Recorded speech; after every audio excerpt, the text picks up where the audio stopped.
यह कहानी स्वरचित है। कृपया इसकी चोरी ना करें। किस्मत भाग 1। रोहित अपनी माँ वैशाली और पिता आशुतोष की इकलौती संतान था। दोनों ने उसे बड़े ही प्यार के साथ पाला था। समय बीतने के साथ अब रोहित बड़ा हो चुका था और कॉलेज में पढ़ने लगा था। वहीं उसे छवि नाम की लड़की पसंद आ गई। वो थी भी तो इतनी भोली और मासूम कि कोई भी उस पर दिल हार बैठे। रोहित ने जाकर अपने मम्मी पापा को छवि के बारे में बताया तो रोहित के घर वाले छवि के घर रिश्ता लेकर पहुंच गए। छवि के घर में छवि, उसकी माँ और उसका भाई ही थे। जब उन्हें यह बात पता चली कि रोहित ने खुद छवि को पसंद किया है उसकी शराफत देखकर, तो उसके घर वाले भी इस शादी को राजी हो गए। छवि और रोहित की धूमधाम से शादी की गई। छवि ने अपने प्यार भरे स्वभाव से सबका दिल जीत लिया। यूं तो उनके घर में किसी भी चीज की कोई कमी ना थी, लेकिन छवि और रोहित के विवाह को 7 वर्ष पूरे होने के बाद भी अब तक घर में बच्चों की किलकारियां नहीं गूंजी थी। रोहित के माता पिता तो बेसब्री से इंतजार कर रहे थे कि वो कब दादा दादी बनेंगे। छवि और रोहित ने क्या क्या नहीं किया। शहर के बड़े से बड़े डॉक्टर को दिखाया, मंदिरों में जाकर माथा टेका, लेकिन भगवान उनकी पुकार सुन ही नहीं रहा था। इसी तरह 1 वर्ष और गुजर गया। धीरे धीरे निराशा उनके जीवन में प्रवेश करने लगी। आस पड़ोस के छोटे छोटे बच्चों को देखकर छवि का मन भी ललचाए जाता कि कोई उसे भी माँ कहकर बुलाए, कोई उसकी भी गोदी में आकर लिपट जाए, वो भी अपने आंचल में लेकर किसी नन्ही सी जान को दूध पिलाए। छवि अब उदास रहने लगी थी और यह सब रोहित भी महसूस कर रहा था। वो उसकी उदासी का कारण भी जानता था। रोहित सोच रहा था कि छवि को संभालना होगा। यदि अभी भी उसे बच्चे की खुशी ना मिली तो वो कहीं किसी मानसिक बीमारी का शिकार ना हो जाए। रात भर रोहित सो ना पाया।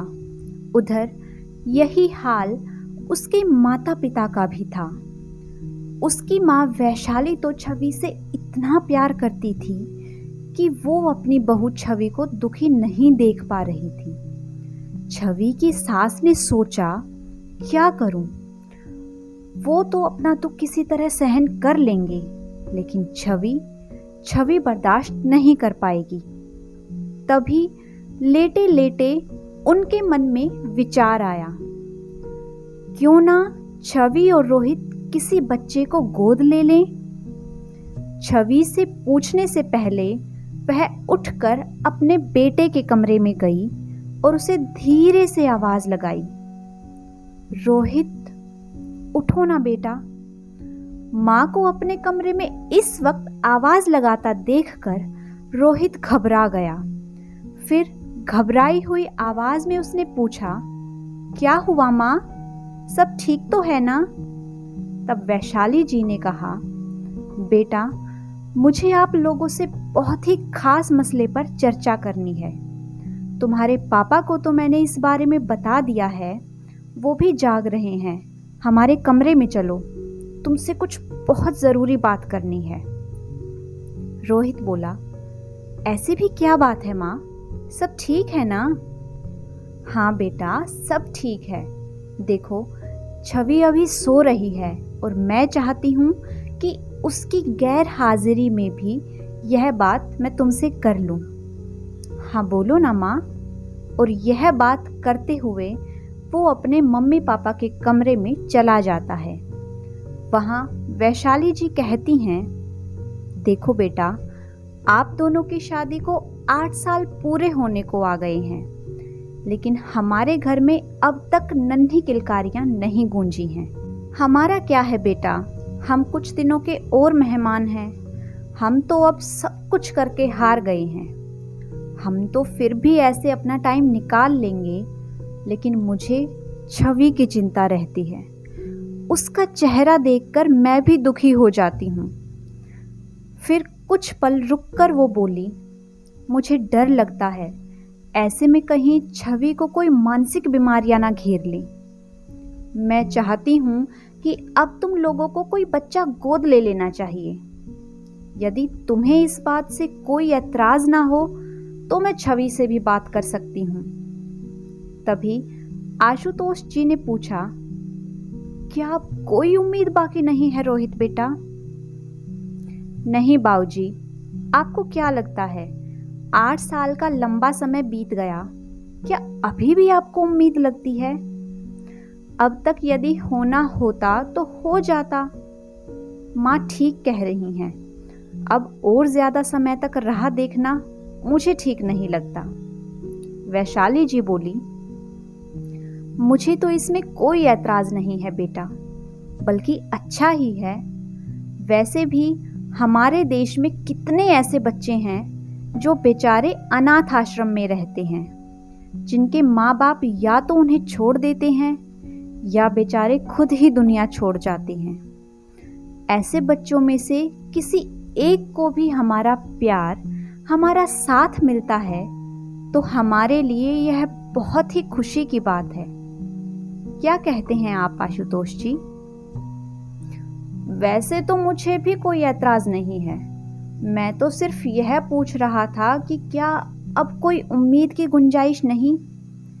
छोड़ो जी, माना यदि बाद में हमारे घर भगवान बच्चा दे भी देते हैं तो भी क्या हुआ, हमारे 2 बच्चे हो जाएंगे।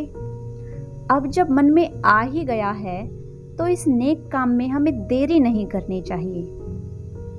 अपने माता पिता की सहमति मिलते ही रोहित ने कहा, तो ठीक है माँ, मैं कल ही छवि से बात कर लेता हूँ। तो वैशाली जी ने उसे बीच में ही टोकते हुए कहा, नहीं बेटा, छवि से मैं बात करूंगी। पर क्या छवि मान जाएगी?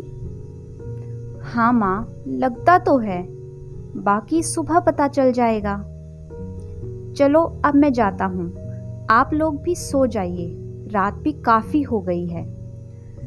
वैशाली जी छवि से बहुत प्यार करती थी।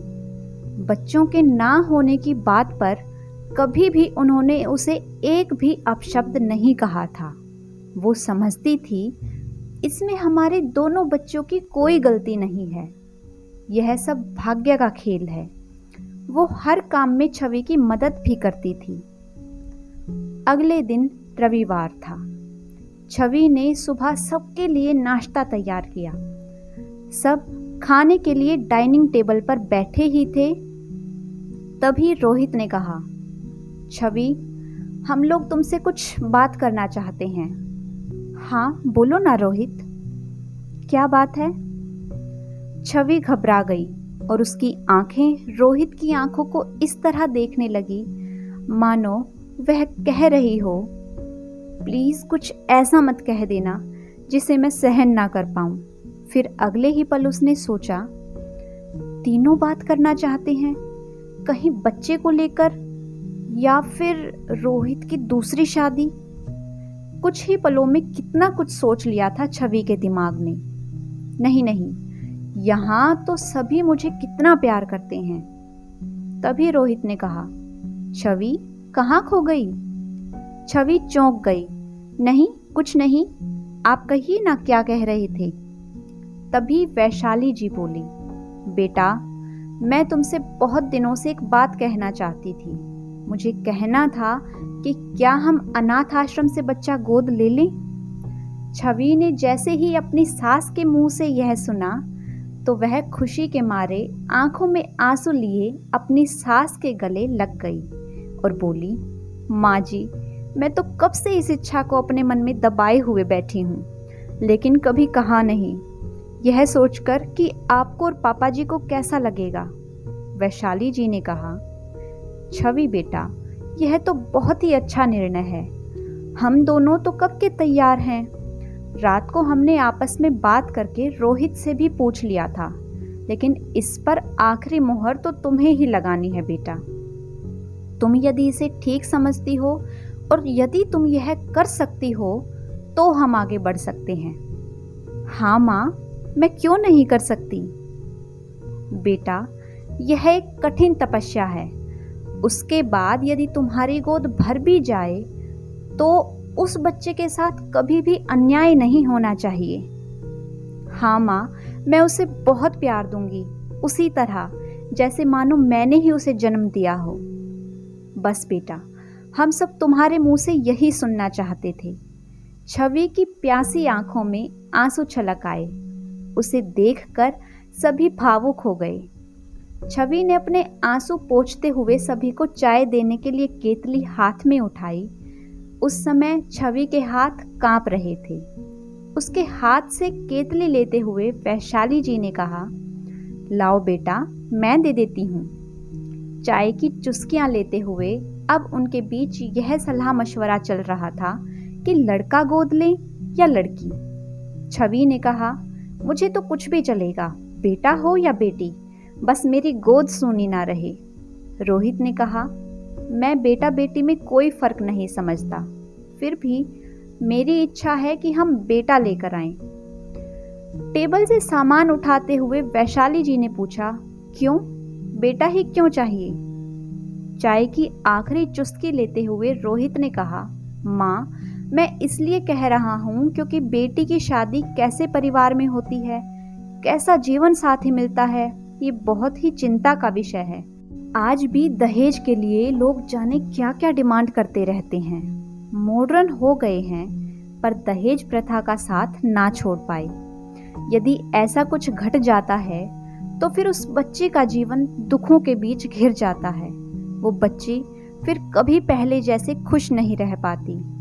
यह सुनते ही छवि घबरा गई और उसके हाथ से चाय टेबल पर छलक गई। मेज पर गिरी चाय को साफ करते हुए उसने कहा, नहीं बाबा, मुझे भी डर लगता है, हम तो बेटा ही लेंगे। अंततः इसी निर्णय पर सबकी मोहर लग गई कि बेटा ही लेकर आएंगे। दूसरे दिन सुबह नहा धो तैयार होकर छवि और रोहित अनाथ आश्रम पहुंच गए। वहां का पूरा मुआयना करने के बाद बहुत से बच्चों से मिले जो थोड़े बड़े हो चुके थे। छवि ने रोहित से कहा, रोहित, मुझे ऐसा बच्चा चाहिए जिसे मैं अपनी गोद में लेटा सकूं, बोतल से उसे दूध पिला सकूं। छोटे शिशु की तलाश में वह दोनों वहां से निकल गए। अपनी कार में बैठते हुए छवि ने कहा, रोहित, मैंने गूगल पर सर्च किया है, कुछ ही दूरी पर एक दूसरा अनाथ आश्रम है जिसका नाम वारिस है, चलो ना वहां चलते हैं। ठीक है, वहां भी चलकर देख लेते हैं, हो सकता है वहां हमें हमारा वारिस मिल जाए। वारिस अनाथ आश्रम पहुंचकर उन्होंने रिसेप्शन पर एंट्री करवाई। अनाथ आश्रम के नियम कानून बड़े ही सख्त होते हैं। कोई भी बिना इजाजत के अंदर नहीं जा सकता। आखिर बच्चों की सलामती का प्रश्न होता है। रोहित अपने दस्तखत कर ही रहा था कि नवजात शिशु के रोने की आवाज उनके कानों में आई। छवि उस तरफ देखने लगी जिस ओर से यह आवाज आ रही थी। उसने पूछा, मैडम, ये आवाज? हाँ जी, हमारे यहाँ कल ही नया बच्चा आया है, मुश्किल से 4-5 दिन का है। ये आवाज उसी की है। कोई हमारे यहाँ रात को उसे छोड़ गया था। क्या मैं उसे देख सकती हूँ? बिल्कुल देख सकती हैं। उषा, जाओ इन्हें अंदर लेकर जाओ और उस बच्चे से मिलवा दो। जी मैडम। आइए सर, इस तरफ। हाँ चलो, छवि ने कहा। वहां पहुंचते ही जैसे ही छवि ने उस बच्चे को देखा, उसके मुंह से स्वतः ही निकल गया, रोहित, बस मुझे यही बच्चा चाहिए, मुझे और कोई नहीं देखना है। ठीक है छवि, जैसी तुम्हारी इच्छा। उसके बाद उन्होंने वहां की संचालिका से बात की। रोहित ने कहा, मैडम, हमें यही बच्चा चाहिए। संचालिका ने कहा, यह बच्चा कल ही आया है, हमें 15 से 20 दिन लग जाएंगे इसे आपको देने में। हाँ हाँ ठीक है, आप अपनी तरफ से पूरी कार्यवाही कर लीजिए, हमें क्या क्या करना है वो भी बता दीजिए। हाँ, आप यह फॉर्म भर दीजिए और नीचे आप दोनों को हस्ताक्षर करने होंगे। जी ठीक है। सभी औपचारिकताएं पूरे होने के बाद छवि ने पूछा, मैडम क्या मैं हर रोज मेरे बच्चे से मिलने आ सकती हूँ?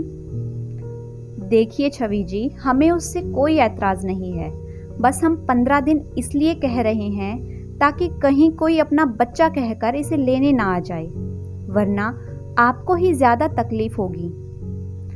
माथे पर शिकन को नजरअंदाज करते हुए छवि ने कहा, नहीं नहीं, प्लीज आप मुझे परमिशन दे दीजिए।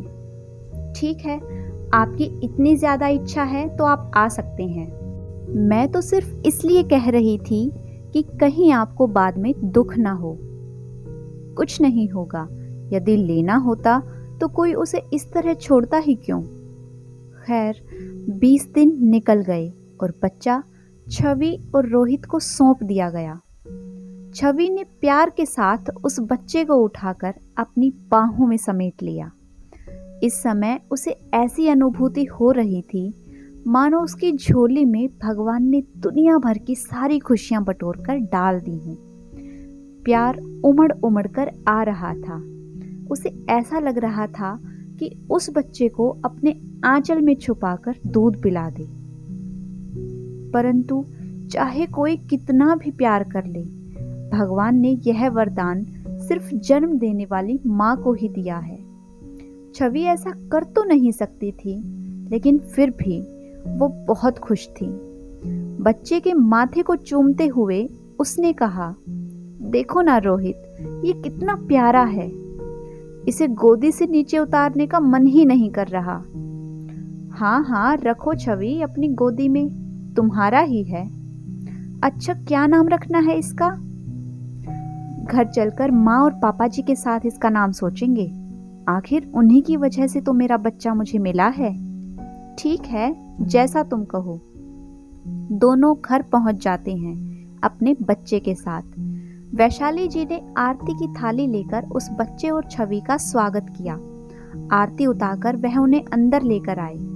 सभी बच्चे को अपनी अपनी गोद में ले रहे थे। घर पर उसके जरूरत का सारा सामान आ चुका था।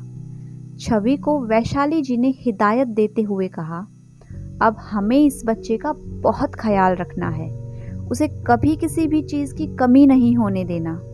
जी माँ जी, और आपका दिल से शुक्रिया, आखिर आपकी वजह से ही ये मेरी गोद में आया है। सभी परिवार में बहुत खुश थे।